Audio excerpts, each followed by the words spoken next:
Everyone knows how important it is to keep chicken and pork cold. It's one of the things that actually scares us in commercial kitchens. So if you're on the road, it's fantastic having one of these because it means you can still get your chicken and pork straight from the fridge and onto the big bore. Now for this little braise, you've got a few different options. One, you can have your Ozpig or your big bore roaring hot and you can render some of the fat out if you want to, or you can start with it cold and just go with the normal braise. I like to go cold because I like that gelatinous fat that you get on the outside of the chicken and the pork. So chicken, I've got all of the bony bits, so all the dark meat. Legs, wings and thighs with the bone in because I want heaps of flavour in there. And then I've got some pork spare ribs, which will pop in as well. I'm going to cook for about an hour and a half, so all of that skin is going to slowly melt and become really, really nice in the mouth. And this is the simplest recipe we're going to do. Pop in with that, 1 grated onion, about a tablespoon of chili flakes, about 1/4 cup of brown sugar, some coriander, about a tablespoon, a little pinch of salt, then about 2 cups, 500 mils of Coke. Now, for this recipe, it's really important to grate your onion. What you want to do is bring all the juices out of the onion and make sure it's really, really small, the pieces, so that it melts into the braise as you cook it.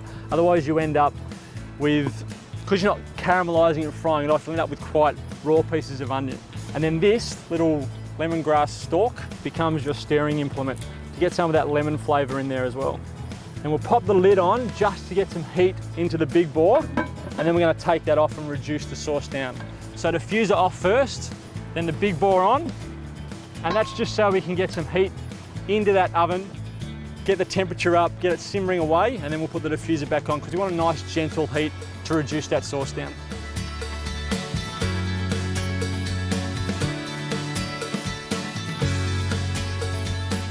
Once you've got some heat into the big bore, we can take it off, put your diffuser on, and that'll just slow the heat down a little bit and you'll get a nice simmer. Our first little stir, we'll take the lid off, give that a stir with your stirring stick, and lid back on. And I'd stir it every 20 minutes or so, which is probably about once every beer.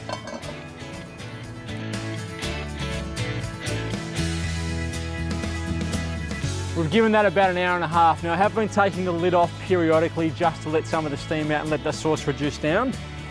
And you'll end up with this, which is a really sticky sauce around the outside, so that beautiful glaze. Now when you got something that looks and smells that good, it really is about getting it onto a plate as quickly as you possibly can. So,